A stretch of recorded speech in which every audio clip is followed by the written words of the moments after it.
சரி. Okay. Today வந்து நாங்க என்ன பாடப்பகுதி பார்க்க போறோம்னா வெப் அப்ளிகேஷன் டெவலப்மெண்ட். இந்த பாடப்பகுதி வந்து பாத்தீங்கன்னா உங்களோட செமஸ்டர் 2 இருக்கு தானே.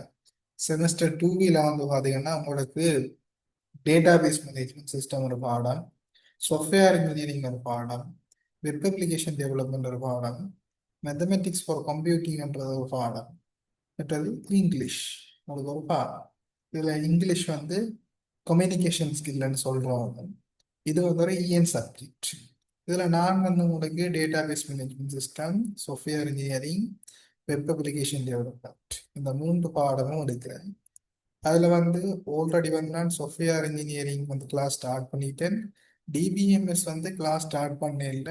அது இந்த ரெக்கார்டிங்ஸ் உண்டு. ஃபர்ஸ்ட் கிளாஸ் இந்த ரெக்கார்டிங் வந்து இந்த யூடியூப் சேனல்ல வந்து அவைலபிளா இருக்கு. உங்களுக்கு எல்லாருக்கும் இந்த லிங்க் இருக்குன்னு நினைக்கிறேன். அந்த லிங்க்ல போய் அந்த ஃபர்ஸ்ட் டே வீடியோ பாரு. அதுல திட்ட தெளிவா சொல்லியிருக்கிறேன். உங்களுக்கு வந்து ஒரு டவுட்ஸும் வந்து அதில் வராதுன்னு நினைக்கிறேன். சரிதானே? ஓகே தானே? அப்ப நீங்க டிபிஎம்எஸ்ல அதை பாருங்க. இன்றைக்கு நான் தொடங்க போற பாடம் வந்து பாத்தீங்கன்னா வெப் அப்ளிகேஷன் டெவலப்மெண்ட் என்று இந்த பாடம். சரி. இந்த வெப் அப்ளிகேஷன்ஸ் டெவலப்மெண்ட் என்ற இந்த பாடம் வந்து உங்களோட பிஐடி டிகிரிஸ்ல இருக்கிற பாடங்கள்ல ஒரு மிக மிக முக்கியமான ஒரு பாடம். இதுல வந்து நீங்க பாத்தீங்கன்னா நீங்க ஃபர்ஸ்ட் செமஸ்டர்ல படிச்ச ஜாவா, மற்றது வந்து வெப் அப்ளிகேஷன் டெவலப்மெண்ட், இந்த டிபிஎம்எஸ் இந்த மூன்று பாடமும் நீங்க ஒரு சாஃப்ட்வேர் இன்ஜினியரா வரணும் அல்லது ஒரு சாஃப்ட்வேர் டெவலப்பரா வரணும் உங்களுக்கு விருப்பம் இருந்தால் மிக முக்கியமான பாடம். சரிதானே? இந்த மூன்று பாடம் மற்ற பாடம் தேவையில்லைன்னு சொல்றேன், மற்ற தேவைதான். இந்த மூன்று பாடம் என்ன செய்யணும், மிக முக்கியமான பாடம். இதுல வந்து இந்த வெப் அப்ளிகேஷன்ஸ் டெவலப்மெண்ட்ல வந்து நாங்கள் பார்க்க போற பாடப்பகுதி என்னன்னா ஒரு வெப்சைட் ஒன்றை டெவலப் பண்றதை பற்றி தான் பார்க்க போறோம். சரிதானே? இதுதான் எல்லாத்துக்குமே அடிப்படை. இப்போ நீங்கள் வந்து டிகிரி எடுக்கணும் வேண்டாம், உங்களோட ஃபைனல் இயருக்கு வந்து ஒரு சாஃப்ட்வேர் டெவலப்மெண்ட் ப்ராஜெக்ட் வந்து இண்டிவிஜுவல் ப்ராஜெக்ட் நீங்கள் கொடுக்கும். அந்த இண்டிவிஜுவல் ப்ராஜெக்ட்டுக்கு செய்யணும் வேண்டாம் கட்டாயம் இந்த செகண்ட் செமஸ்டர்ல படிக்கிற வெப் அப்ளிகேஷன் டெவலப்மெண்ட் உங்களுக்கு கட்டாயம் தேவைப்படுங்க. சரிதானே? நீங்கள் எந்த இண்டஸ்ட்ரிக்கு போனீங்கன்னாலும் வெப் அப்ளிகேஷன்ஸ் டெவலப்மெண்ட்லயோ மொபைல் அப்ளிகேஷன் டெவலப்மெண்ட் இது வந்து கை கொடுக்கும் இந்த இடத்துல. சரிதானே? ஸோ இதை வந்து எக்ஸாமுக்காண்டி படிக்காது, நாலேஜுக்காக படி. சரிதானே? சரி. இந்த வெப் அப்ளிகேஷன்ஸ் டெவலப்மெண்ட்டை பொறுத்தவரை உங்களோட எக்ஸாம் பேப்பர் வந்து ஒரு 50 எம்சிக்யூ கொஷின்ஸ் வந்து வரப்போம். சரிதானே? ஒவ்வொரு கொஷனுக்கும் 2 மார்க்ஸ் படி. இதுல வந்து கேள்வி வந்து வாரது வந்து பாத்தீங்கன்னா தியரிட்டிக்கலா இல்லை, ஒரு ப்ராக்டிக்கலா தான் வரும். அது வந்து ஒரு ப்ராக்டிஸ் பண்ண ஒரு ஆளால தான் இந்த கேள்விக்கு வந்து ஆன்சர் பண்ணக்கூடிய மாதிரி இருக்கு. நீங்கள் ரிட்டன் பேப்பர் தானே, ப்ராக்டிக்கல் எக்ஸாம் ஒன்று இல்லை தானே. அப்ப மெமரைஸ் பண்ணி எழுதிடலாம். அந்த அப்படி மெமரைஸ் பண்ணி எழுதுறன்றது வந்து இங்கே இயலாது. மெமரைஸ் பண்ணி நீங்கள் எழுத வலுக்கிட்டீங்கன்னா உங்களால் பாஸ் மார்க்ஸ் எடுக்கலாம், சுமார் 40 மார்க்ஸ். சி அப்படி எடுக்கலாம். நீங்கள் ஏ அப்படி போகணும்னு சொன்னா நீங்கள் கிளியரா ப்ராக்டிக்கலா ப்ராக்டிஸ் பண்ணணும். நீங்கள் கிளாஸுக்கு ரெகுலரா வந்தாலே சரி. நான் ஏ டு செட் எல்லாமே செய்கிறது. சரிதானே? சரி. இதுல வந்து பார்ப்போம். இந்த வெப் அப்ளிகேஷன் டெவலப்மெண்ட்ல நான் உங்களுக்கு ஸ்லைட்ஸ் வந்து எக்ஸ்பிளைன் பண்ணுவேன். ஸ்லைட்ஸ் வந்து எக்ஸ்பிளைன் பண்றதுக்கு முதல் வந்து நான் வந்து உங்களுக்கு ப்ராக்டிக்கலா இருக்கிற செஷன்ஸ் எல்லாத்தையும் கொண்டு போவேன். சரிதானே? சரி. இதுல வந்து இருக்கிற என்னென்ன விஷயம் மெயினா வந்து இந்த எங்களோட இந்த வெப் அப்ளிகேஷன் டெவலப்மெண்ட்ல இந்த விஷயம் படிக்க போறோம்னா HTML. இதுல வந்து எம்சிக்யூ பேப்பர்ல ஒரு 10 கேள்வி வரும். அதுக்கு பிறகு பாத்தீங்கன்னா சிஎஸ்எஸ், அதுக்கு பிறகு வந்து பாத்தீங்கன்னா ஜாவா ஸ்கிரிப்ட். இந்த மூன்று சாப்டர்லையும் மட்டும் உங்களுக்கு 50 எம்சிக்கு கேள்வியில் 40 தான் வரும். ஸோ 2.5 மார்க்ஸ் ஒரு கேள்விக்கு. நான் பழைய பேப்பர்ல தான் 50 வருது, இப்போ 40 வரும். இந்த HTML CSS ஜாவா ஸ்கிரிப்ட் 40 கேள்வியில 25 கேள்வி இந்த பகுதியில் வரும். HTML CSS ஜாவா ஸ்கிரிப்ட்ல வரும். அங்கால வந்து பாடம் இருக்குது சேஸ் என்ற ஒரு பாடம். அது சிஎஸ்எஸ் ஓட ரிலேட்டட் ஆனது. உங்களுக்கு அது இப்போ சொன்ன கொஞ்சம் கஷ்டம். அதுக்கு பிறகு பூட் ஸ்ட்ராப் பண்றது ஒன்று இருக்குது. அதுக்கு பிறகு மீன்ஸ் டெக் ஒன்று இருக்குது. இது வந்து ஒரு ஃப்ரேம் ஒர்க், நீங்க கேள்விப்பட்டிருப்பீங்க. இந்த சாஃப்ட்வேர் டெவலப்மெண்ட் இருக்கிற ஃப்ரேம் ஒர்க்ஸ் மீன்ஸ் டெக் இருக்கு. இவ்வளவும் சேர்ந்ததா உங்களோட வெப் அப்ளிகேஷன் டெவலப். சரியானே. இதுல வந்து இந்த சாஸ் பூஸ்ட் மீன் ஸ்டெக் இதுகள் எல்லாம் படிக்கிறதுக்கு முதல் நாங்கள் படிக்க வேண்டியது HTML CSS ஜாவாஸ்கிரிப்ட். அதுலயும் முதலாவதா படிக்க வேண்டியது வந்து பாத்தீங்கன்னா HTML. சரியா? ஓகே.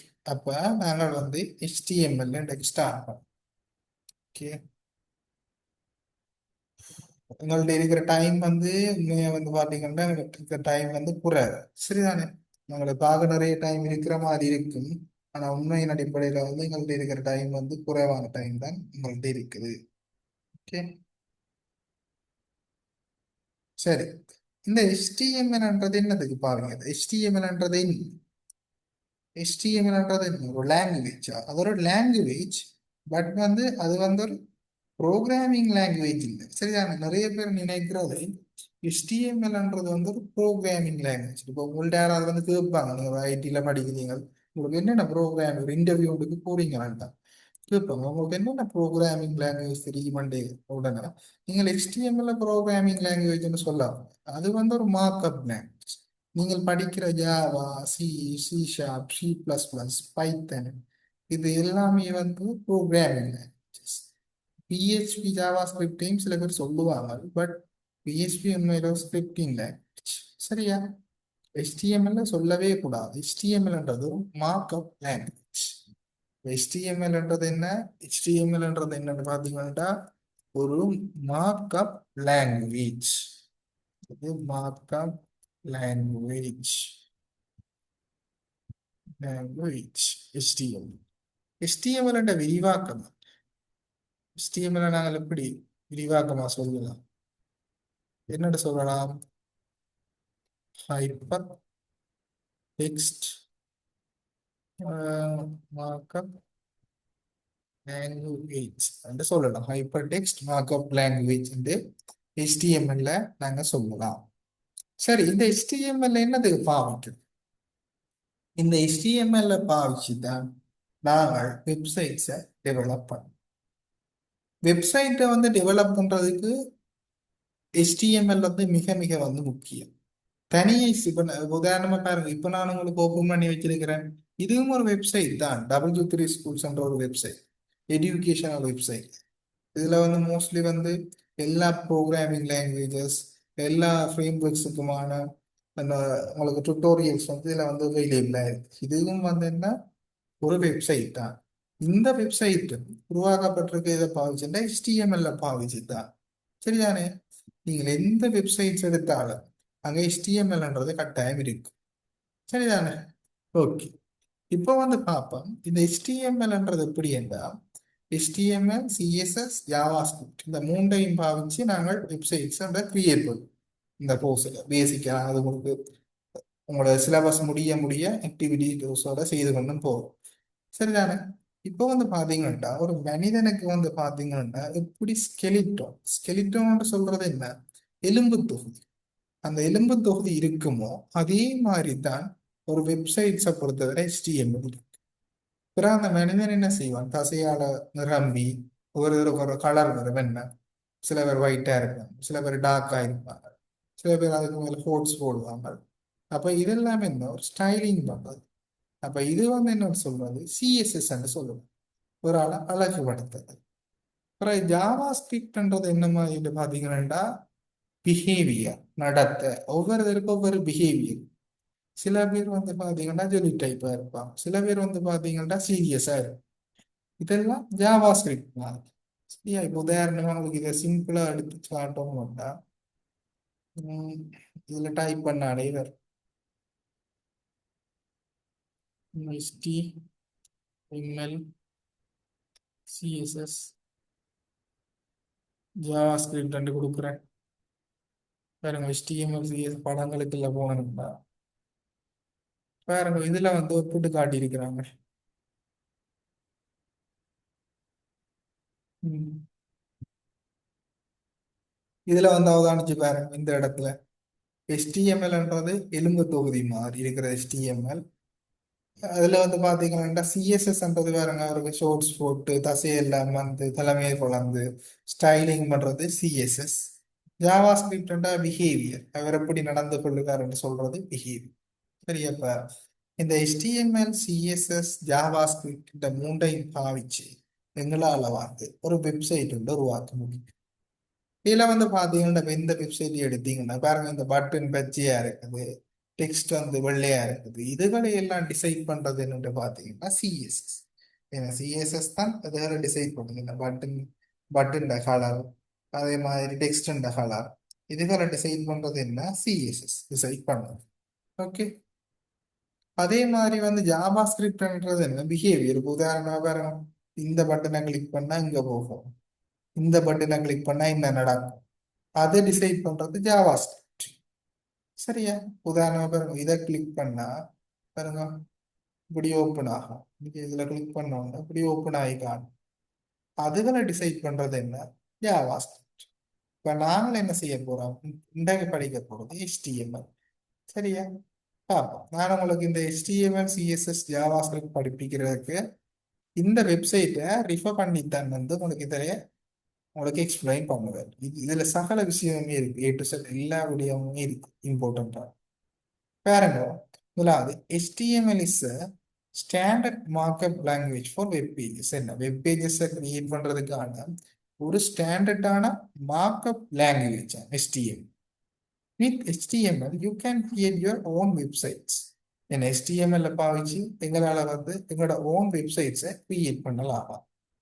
பாருங்க, இதில் வந்திருக்கிறது ஒரு HTML கோடு.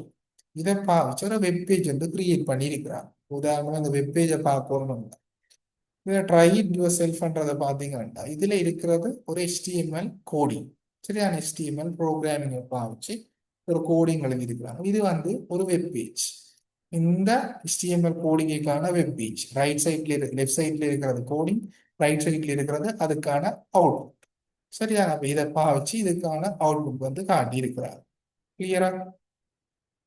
ஓகே. நீங்கள் இப்ப இதை பற்றி எல்லாம் யோசிக்க தேவையில்லை. இது என்ன இந்த கோடிங்ஸ், இது என்ன சொல்லியிருக்காங்க, அதனால எல்லாம் எக்ஸ்பிளைன் பண்ண பாருங்க. HTML இன்ட்ரடக்ஷன் என்று போட்டுட்டு HTML is the standard markup language for creating web pages. ஏன்னா HTML என்று சொல்றது என்ன, ஒரு வெப் பேஜ் ஒன்றை கிரியேட் பண்றதுக்கு பாவிக்கிற ஸ்டாண்டர்டான மார்க்அப் லாங்குவேஜ். பாருங்க, HTML stands for, HTML என்று சொல்றது என்ன, ஹைப்பர்டெக்ஸ்ட் மார்க்அப் லாங்குவேஜ். என்ன, hypertext markup language. HTML is the standard markup language for creating a website. என்ன, வெப் பேஜஸை கிரியேட் பண்றதுக்கான ஒரு ஸ்டாண்டர்டான மார்க்அப் லாங்குவேஜ் HTML. HTMLன்றது என்னவா, வெப் பேஜை கிரியேட் பண்றதுக்கு பாவிக்கிற ஒரு markup language. It describes the structure of the web page. ஒரு வெப் பேஜின் ஸ்ட்ரக்சர் சொல்றது என்ன, உதாரணமா பாத்தீங்கன்னா இது ஒரு வெப் பேஜ். இப்போ நான் உங்களுக்கு டிஸ்பிளே பண்ணி இருக்கிறதே ஒரு வெப் பேஜ். இதுல ஸ்ட்ரக்சர் சொல்றது பாத்தீங்கன்னா இதுல வந்து வேற சைட் பார் வருது, சைட் பார்ல வர ஒரு மெனு வருது, இதுல பட்டனை பிளேஸ் பண்ணியிருக்கிறேன். இங்கால ரைட் சைட்ல இன்னொரு பட்டனை பிளேஸ் பண்ணியிருக்கிறேன். இங்கால ரைட் சைட்ல அட்வர்டைஸ்மெண்ட்ஸ் வருது. இதுதான் ஸ்ட்ரக்சர், ஒழுங்கமைப்பு. என்ன மாதிரி அந்த வெப் பேஜை ஒழுங்கமைச்சு. It consist of series of element. எலிமெண்ட்னா என்ன, தமிழ்ல நூலகம்னு சொல்லுவோம். இந்த வெப்பேஜ்ல என்னென்ன எலிமெண்ட்ஸ் இருக்குது, இங்க பாருங்க, ஒரு நவ் பேரண்ட் இருக்குது, ஒரு பட்டன்ஸ் இருக்குது, சைட் பார் இருக்குது, ஸ்க்ரோல் பார் இருக்குது. அப்ப இதெல்லாம் elements. HTML elements tell the browser how to display content. என்ன, இந்த HTML elements வந்து browserக்கு சொல்லு. இப்ப என்ன சொல்லுது, எப்படி எலிமெண்ட்ஸை டிஸ்பிளே பண்ணணும் என்றதை சொல்லுது. பாருங்க, இது பேசிக்கான ஒரு ஸ்ட்ரக்சர். ஓகே. இதுல வந்து பாருங்க, இதுல நான் ஓப்பன் பண்ணுறேன். இது HTML கோடிங், இது அதுக்கான அவுட்புட். சரி, முதலாவது கேட்டுக்கிறாங்க HTML வந்து எலிமெண்ட் என்றா என்ன கேட்டுக்கிறாங்க. எங்களோட HTML பொறுத்தவரை நாங்க கிரியேட் பண்ற இந்த எல்லா வெப் பேஜஸ் எல்லாமே இந்த எலிமெண்ட்ஸா பார்த்து. இந்த எலிமெண்ட்ஸ்ன்றது வந்து நிறைய இருக்கு, ஒவ்வொரு ஒரு எலிமெண்ட்ஸ் இருக்கு. உதாரணமா நான் கொஞ்சம் எலிமெண்ட்ஸ் எழுதுனேன்னா இது ஒரு எலிமெண்ட், இது இன்னொரு எலிமெண்ட், இது இன்னொரு எலிமெண்ட், இது இன்னொரு எலிமெண்ட். ஒவ்வொரு எலிமெண்ட்டுக்குமே தனித்தனியா பர்பஸ் இருக்கு. இந்த எலிமெண்ட் இன்னொரு பேர்லையும் நாங்க சொல்லுவோம் டெக். என்னன்னு சொல்லுவோம், இங்க வேற சொல்லியிருக்கிறாங்க, டெக் சொல்லுவோம். எலிமெண்ட் சொல்லுவோம், அதை டெக் ஒரு பேர்லையும் வந்து சொல்லுவோம். சரியான இந்த எலிமெண்ட்ஸுக்கு வந்து சிண்டெக்ஸ். என்ன சிண்டெக்ஸ் என்றா ஒரு எலிமெண்ட் எலிமெண்ட் ஒன்று இருக்கணும்டா அதுக்கு ஒரு ஸ்ட்ரக்சர் இருக்கு, ஒரு சிண்டெக்ஸ் இருக்கு. உதாரணமா நீங்க இப்போ இங்கிலீஷ் படிக்கிறீங்கன்னா உங்க கம்யூனிகேஷன் ஸ்கில்ல இங்கிலீஷ் படிக்கும். உங்களோட இங்கிலீஷ் லாங்குவேஜுக்கு வந்து என்ன செய்யும், ஒரு சிண்டெக்ஸ் ஒன்று இருக்கு. என்ன சிண்டெக்ஸ் இருக்கும்? ஒரு சென்டென்ஸ் ஒன்று எழுதுறோம்னா சப்ஜெக்ட் ஒப்ஜெக்ட், அது கிராமர். அதை நாங்கள் ஃபாலோ பண்ணி தானே என்ன செய்யலாம், நாங்கள் சென்டென்ஸ் எழுதலாம். அதே மாதிரி HTML வந்து பார்த்தீங்கன்னா ஒரு ஸ்ட்ரக்சர் ஒன்று இருக்கு. உதாரணமா பார்த்தீங்கன்னா ஒரு எலிமெண்ட் ஒன்று டிஃபைன் பண்ண போறீங்கன்னா நீங்கள் வந்து இந்த சிம்பிள், இந்த சிம்பிள் நீங்க படிச்சிருப்பீங்க மேட்ச்ல என்ன, ஒரு கிரேட்டர் தேன் சிம்பிள் ஒன்று. அதுக்கு பிறகு அந்த எலிமெண்ட்டுக்கு நாங்கள் வைக்கிற பேர், பிறகு இந்த லெஸ் தேன் சிம்பிளை போட்டு முடிக்கும். பிறகு இதே எலிமெண்ட்டை ஸ்டார்ட் பண்ணி H1 இதே கிரேட்டர் தேன் சிம்பிளை போடுவோம். பிறகு பேக்ஸில் ஃபோர்வர்ட் ஸ்லாஷை போடுவோம், போட்டுட்டு திருப்பி H1 என்று போட்டு முடிக்கும். சாரி, H1 என்று போட்டு க்ளோஸ் பண்ணும். இது ஒரு எலிமெண்ட். நீங்க யோசிக்கலாம், சரி அப்ப நான் எப்படி, என்ன நீங்க நீங்க எப்படி ஒரு எலிமெண்ட் எழுதிருக்கீங்க, நான் இப்படி ஒரு எலிமெண்ட் எழுதுறேன். இப்படி ஒரு எலிமெண்ட் இருக்குதோ, இப்படி நீங்கள் எலிமெண்ட் எழுதி போட்டு H1 மாதிரி B1 B1 இது வந்து எலிமெண்ட் ஒன்று கேட்டீங்கடா இல்லை. எலிமெண்ட் வந்து நாங்கள் உருவாக்குறது இல்லை. இந்த ஒரு யூசரால நாங்கள ஒரு வெப்சைட்டை டெவலப் பண்ற ஒரு டெவலப்பரால ஒரு நாள் ஒரு எலிமெண்ட்டை உருவாக்கல. ஒரு வெப் பேஜ்ல ஒரு எலிமெண்ட்டை ஒரு டெவலப்பர்ஸால வந்து நாங்கள் எங்களால உருவாக்கலாம். இப்படி ஒரு எலிமெண்டே இல்லை. ஆல்ரெடி HTML லாங்குவேஜஸ்க்கு வந்து ப்ரீடிஃபைன் அவங்களே கொஞ்சம் எலிமெண்ட்ஸை உருவாக்கி வச்சிருக்கிறாங்க. அந்த எலிமெண்ட்ஸை பாவிச்சு நாங்கள் வெப்சைட்டோ டெவலப் பண்ணலாமே தவிர எங்களோட விருப்பத்துக்கு ஏற்ற மாதிரி எல்லாம் என்ன செய்யல, அது எங்களால எலிமெண்ட்ஸ் உருவாக்கல. இது வந்து ஒரு எலிமெண்ட். இது வந்து என்னத்துக்கு பாவிக்கிறோம்னா ஹெட்டிங்ஸை வந்து போல்டாகவும் ஃபொண்ட் சைஸ்ல கூடவாகவும் டிஸ்ப்ளே பண்றது. இது ஒரு ஹைப்பர் லிங்க் ஒன்றை டிஸ்ப்ளே பண்றது. இது ஒரு பேராகிராஃபை டிஸ்ப்ளே பண்றது. அப்படி ஒவ்வொரு எலிமெண்ட்டுக்கு மட்டும் ஒரு பர்பஸ் இருக்கு. அந்த ஒவ்வொரு எலிமெண்ட்டையும் நாங்கள்லாம் இந்த எங்கள் HTML இதுல படிக்கணும். சரிதானே? ஒரு எலிமெண்ட்ன்றதுக்கு வந்து ஒரு சிண்டெக்ஸ். உதாரணமா பாருங்க, இது ஒரு எலிமெண்ட், இதுக்கான ஒரு சிண்டெக்ஸ் இருக்கு பாருங்க. இது ஓப்பனிங் டெக், H1 ஒரு டெக்கை ஓப்பன் பண்ணிருக்கிறாங்க. இங்கே ஓப்பன் பண்ண டெக்கை க்ளோஸ் பண்ணிருக்கிறாங்க. பிறகு அந்த ரெண்டு டெக்குக்கும் இடையிலே கண்டென்ட் எழுதி இருக்கிறாங்க. அதே மாதிரி இங்கேயும் பாருங்க, பேராகிராஃப் டெக் ஓப்பன் பண்ணியிருக்கிறாங்க, அதை க்ளோஸ் பண்ணியிருக்கிறாங்க. அந்த ரெண்டு டெக்குக்குள்ளே கண்டென்ட் எழுதியிருக்கு. அப்ப இது வந்து ஒரு சின்டெக்ஸ். இந்த டெக் நேம் ஓப்பன் பண்றேன், ஓப்பன் பண்ண டெக் நேம் க்ளோஸ் பண்ணுறேன், அதுக்கு இடையில வந்து கண்டென்ட்ன்றது வருது. சரி, ஒரு உதாரணமா பாருங்க, இது ஸ்டார்ட் H1ன்றது ஒரு ஸ்டார்ட், இது வந்து H1ன்றது இன்டெக் ஸ்டார்ட் டெக், H1ன்றது இன்டெக். அந்த ரெண்டு டெக்கு இடையிலையும் கண்டென்ட் வருது. இது பேராகிராஃப்ன்றது ஒரு ஸ்டார்ட் டெக், பேராகிராஃப்ன்றது ஒரு இன்டெக். அந்த ரெண்டு டெக்கு இடையிலையும் கண்டென்ட் வருது. இது வந்து பாருங்க, பிரேக்ன்றது ஒரு டெக். நான் இப்போ உங்களுக்கு குழப்புற மாதிரி இருக்கலாம், குழப்பினா இதை விடுவோம். சரி, இதை விடுவோம். இது வேண்டாம், உங்களுக்கு கன்ஃபியூஸ் ஆகும். அப்ப உங்களுக்கு இப்ப தெரிஞ்சிருக்கணும், HTML வந்து எலிமெண்ட்ன்ற ஒரு கான்செப்ட் வந்து இருக்கு. அந்த எலிமெண்ட்ஸ் வந்து ப்ரீடிஃபைன்டாவே கொஞ்சம் எலிமெண்ட்ஸ் இருக்குது. அதை எங்களோட தேவைக்கு ஏற்ற மாதிரி நாங்கள் யூஸ் பண்ணணுமே தவிர நாங்கள் வந்து புதுசா ஒரு எலிமெண்ட்டை கிரியேட் பண்ண இயலாம். அப்போ ப்ரீடிஃபைன்டா இருக்கிற எலிமெண்ட்ஸை நாங்கள் யூஸ் பண்ணலாம். பட் எங்களோட தேவைக்கு ஏற்ற மாதிரி புதுசா ஒரு எலிமெண்ட்டை கிரியேட் பண்ணும். மற்றது அந்த எலிமெண்ட்டுக்கு வந்து பார்த்தீங்கன்னா சின்டெக்ஸ்ன்றது என்ன பாருங்க, இது வந்து ஒரு எலிமெண்ட்டை ஸ்டார்ட் பண்ணுது. இங்க வந்து ஒரு எலிமெண்ட் வந்து முடியுது, ஸ்டார்ட் பண்றதுக்கு முடியுது பாருங்க. இந்த ஃபோர்வர்ட் ஸ்லாஷ் எங்க போடணும், எலிமெண்ட்ஸ் முடியுது.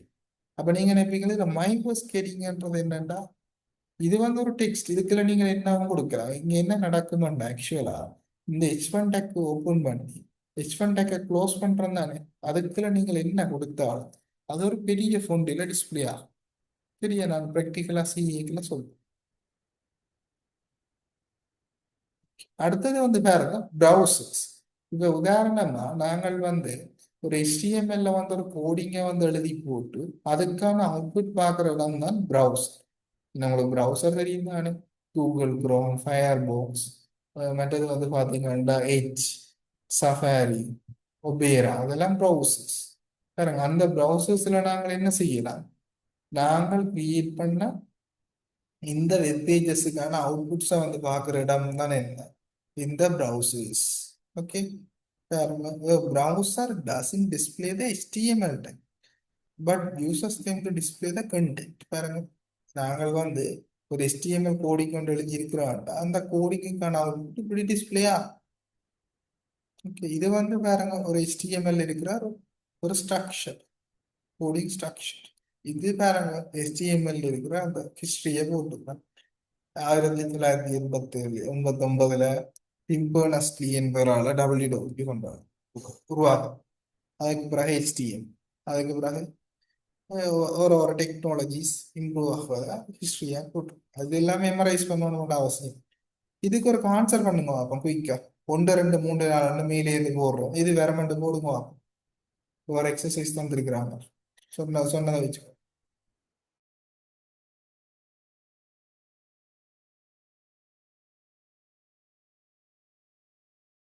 குயிக்கா. 4 3 பேர்.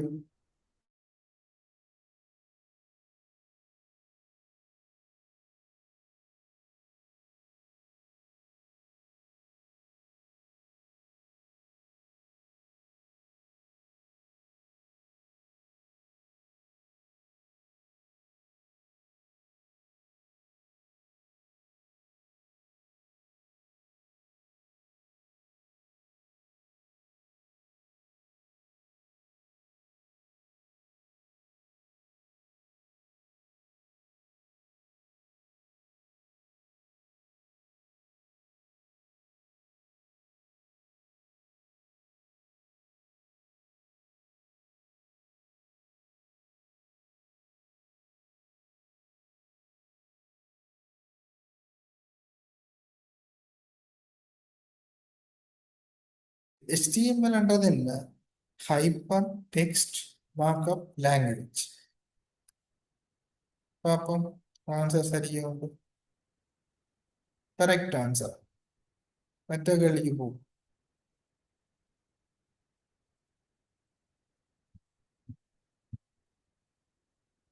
சரி, இதுக்கு கொடுங்க. இது இந்த ஒரு இப்ப சொன்னா எலிமெண்ட்டுக்கு ஒரு சிண்டெக்ஸ் இருக்கு. இதுல எது கரெக்டான சிண்டெக்ஸ் எலிமெண்ட்டை கிரியேட் பண்றது கொண்டு கேட்டுருக்கலாம்.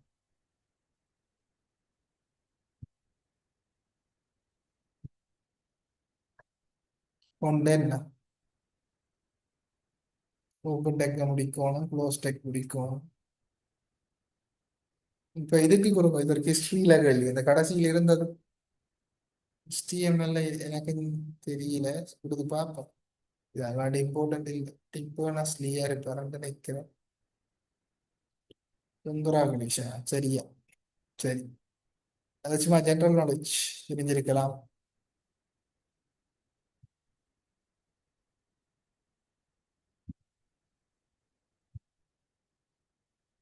அடுத்து வந்து பாருங்க HTML எடிட்டர்ஸ் போட்டிருக்கான். இதுல என்ன சொல்லுதுன்னா, HTML வந்து நாங்க கோடிங் எழுது வந்து நான் சொன்ன அந்த சின்டெக்ஸ்ல அது எழுதுறதுக்கு வந்து ஒரு இடம் தேவைதான, ஒரு அப்ளிகேஷன் தேவைதான.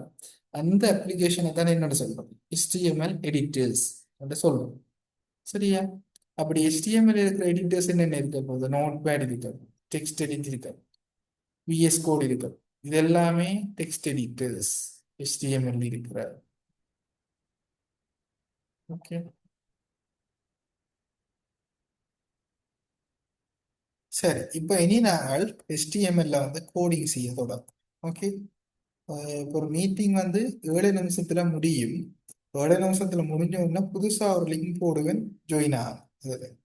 ஓகே. இப்போ நாங்கள் இந்த கோடிங் செய்யறதுக்கு வந்து நாங்கள் வந்து இப்போ நாங்கள் ஒரு பிகினர் தானே. ஒரு பிகினர் என்றபடியா உங்களுக்கு நான் நோட் பேடை சஜஸ்ட் பண்ணுவேன். அப்போ உங்களோட இதில் வந்து பாருங்க, நோட் பேடை வந்து ஓப்பன்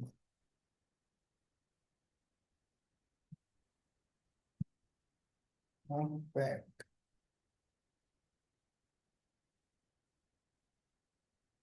சரியா? நோட் பேட் ஓப்பன் பண்ணி போட்டு இதில் வந்து பாருங்க சேவ் பண்ணும் ஒரு இடத்துல. பேஜஸுக்கு வந்து போடுவோம்.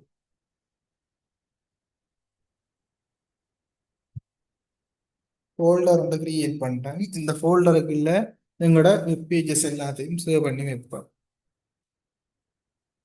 வெப் டெவலப்மெண்ட்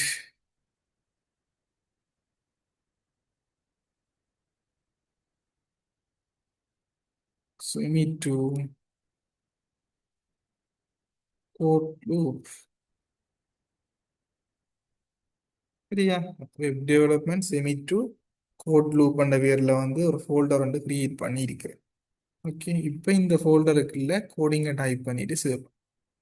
சரி, இப்போ நாங்கள் HTML-ல கோடிங் செய்து ஒரு வெப் பேஜ் வந்து உருவாக்க போகிறோம். எப்போவுமே எங்களோட HTML-ல வந்து HTML-க்கு ஒரு பேசிக்கான ஒரு ஸ்ட்ரக்சர் இருக்கு. அந்த ஸ்ட்ரக்சரை நாங்கள் முதல் கிரியேட் பண்ணோம். சரியா? இப்போ எங்களோட HTML-ல கோடிங் வந்து எப்படி பில்ட் ஆக போகுதுண்டா, மல்டிபிள் HTML எலிமெண்ட்ஸை பாவிச்சு. இப்போ பாருங்க, முதல்ல அது HTML-ன்ற ஒரு எலிமெண்ட் ஒரு டெக் கொண்டு ஓப்பன் பண்ணும். இது வந்து ஒரு எலிமெண்ட். அதுக்கு பிறகு வந்து பார்த்தீங்கன்னா அந்த ஓப்பன் பண்ணின HTML எலிமெண்ட்டை முடிக்கும். நான் முதல் சொன்னேனே, ஒரு சிண்டெக்ஸ் ஒன்று இருக்கின்ற ஒரு எலிமெண்ட் ஓப்பன் பண்ணினா அந்த எலிமெண்ட்டை முடிக்கும். இந்த HTML-என்றது ஒரு எலிமெண்ட். அந்த எலிமெண்ட்டை நான் இங்கே ஓப்பன் பண்ணியிருக்கேன். ஓப்பன் பண்ண அதே எலிமெண்ட் என்ன செய்கிறேன், இங்கே வந்து முடிக்கிறேன். இந்த ஓப்பன் பண்ண HTML, க்ளோஸ் பண்ண HTML, இந்த ரெண்டுக்கும் இடையில தான் எங்களோட HTML இருக்கிற அவ்வளவு கோடிங்ஸை நாங்கள் எழுதுவோம். சரி, இப்போ HTML ஓப்பன் பண்ணினா பிறகு அடுத்ததுக்கு பிறகு என்னண்டா ஹெட். சரியா? ஹெட் என்ற எலிமெண்ட்டை ஓப்பன் பண்றேன். அதே மாதிரி இந்த ஹெட் அண்ட் எலிமெண்ட்டை க்ளோஸ் பண்ணுறேன். இப்ப சரியா? நீங்க கேட்க கூடாது, HTML-ன்றது ஒரு எலிமெண்ட் பாருங்க, அதை ஓப்பன் பண்ணி அதை க்ளோஸ் பண்ணியிருக்கிறேன். இந்த ஓப்பன் பண்ண HTML, க்ளோஸ் பண்ண HTML, இந்த ரெண்டுக்கும் இடையில தான் சகல கோடிங்குமே வரும். இதுக்கு வெளியில ஒரு கோடிங்கும் போகக்கூடாது. HTML இதுக்கு வெளியில இருக்க எல்லா கோடிங்கும் இதுக்கு உள்ளதான் வரும். அதுக்கு பிறகு நீங்க என்ன செய்யணும்டா, ஹெட் ஒரு எலிமெண்ட் ஓப்பன் பண்ணணும், ஹெட் அண்ட் ஒரு எலிமெண்ட்டை க்ளோஸ் பண்ணணும். சரியா? அதுக்குள்ள அந்த ஹெட் அண்ட் எலிமெண்ட் இருக்குன்னு தானே நான் இப்படி ஒரு சிண்டெக்ஸ் ஒன்று ஃபாலோ பண்ணுறேன். பாருங்க, அந்த உள்ள வார எலிமெண்ட்ஸை சிண்டெக்ஸில் இப்படி கொடுக்குறேன். இதான ஹெட் அண்ட் போடுறேன். அதுக்கு பிறகு டைட்டில், பிறகு டைட்டில் அண்ட் எலிமெண்ட் ஓப்பன் பண்ணி டைட்டில் அண்ட் எலிமெண்ட்டை க்ளோஸ் பண்ணி போட்டு இதுக்குள்ள ஒரு டெக்ஸ்ட் ஒன்று கொடுக்குறேன். சரி, நீங்க யோசிக்கலாம், இது என்ன டைட்டில் அண்ட் டெக், இதுக்குள்ள நான் வெப்பேஜ் என்று கொடுத்தா என்ன நடக்குமாண்டா. இப்போ உதாரணமா பாருங்க, இந்த இடத்துக்கு அவதானி இந்த இந்த இந்த ப்ரௌசர் இந்த டேப் இருக்குத்தானே பாருங்க. இதுல வந்து பாருங்க, இப்படி ஒரு டெக்ஸ்ட் வந்து இருக்குது. W3 schools try editor. அதே மாதிரி இங்க வந்து பாருங்க, HTML பேசிக், இப்படி எல்லாம் ஒரு டெக்ஸ்ட் வந்து இருக்குல்லோ. இந்த டெக்ஸ்ட் வந்து வாரத்துக்கு காரணம் இந்த இவ்வளவு கோடிங் இந்த டைட்டிலுக்குள்ள நான் கொடுத்தது. இப்போ நான் இந்த டைட்டிலுக்குள்ள வந்து வெப் பேஜ் என்று கொடுத்தேன்டா, இந்த பேஜை வந்து நான் ப்ரௌசர்ல விசிபிள் பண்ணிக்கல, இந்த இடத்துல எனக்கு வெப் பேஜ் அண்டு இதுக்குள்ள என்ன டெக்ஸ்ட்டை நீங்கள் கொடுக்குறீங்களோ, இந்த ஓப்பன் பண்ண டைட்டில் எலிமெண்ட், க்ளோஸ் பண்ண டைட்டில் எலிமெண்ட்டுக்குள்ள நீங்கள் வந்து என்ன டெக்ஸ்ட்டை கொடுக்குறீங்களோ அது உங்களுக்கு இந்த இடத்துல பேசா ப்ரௌசர் விளங்குதோ. சரி, இதுக்கு அடுத்ததுக்கு பிறகு இன்னொரு எலிமெண்ட் பொடி என்ற ஒரு எலிமெண்ட். இந்த பொடி என்ற இந்த எலிமெண்ட்டுக்குள்ள தான் நாங்கள் எழுதுகிற எல்லா HTML கோடிங்ஸும் வேறு. சரியா? இது பேசிக்கான ஸ்ட்ரக்சர். இப்போ ஒரு ஆள் ஒரு வெப்சைட் ஒன்று நீ டெவலப் பண்ணு, அதாவது வெப் பேஜ் கிரியேட் பண்ணி காட்டுன்றவங்க, முதலாவது நீங்கள் இவ்வளவு கோடிங்கையும் எழுதிடும். இதில் HTML-ன்றது ஓப்பன் பண்ணணும், ஓப்பன் பண்ணின HTML இங்கே வந்து க்ளோஸ் பண்ணணும், அப்புறம் வந்து ஹெட் டேக் ஓப்பன் பண்ணி ஹெட் டேக்கை க்ளோஸ் பண்ணி அதுக்குள்ள இந்த டைட்டில் டேக் போடும். அப்புறம் அதுக்குள்ள என்ன செய்யணும், இந்த பொடியை ஓப்பன் பண்ணி பொடியை க்ளோஸ் பண்ணணும். சரியா? இவ்வளவும் இதுக்குள்ள நடக்கிற விஷயம். இது கிளியரா? அவளுக்கு சில தெரிஞ்சிருக்கலாம், போர் அடிக்கிற மாதிரியும் இருக்கலாம். தெரியாதாக்களும் இருப்பீங்களன்றதுக்காண்டி சொல்லுறேன். சரியா? ஓகே, சரியா. இப்ப இது வந்து முடிஞ்சுதானே. இனி வந்து அடுத்த இதுக்கு வந்து மூவ் பண்ணும். சரி, ஒரு 1 மினிட் இருக்குது. ஒருக்கா நான் மீட்டிங்கை க்ளோஸ் பண்ணி போட்டு புது ஐடி வந்து உங்களோட குரூப்பில் போடுறேன். ஒருக்கா ஜாயின் ஆகும். சரியா?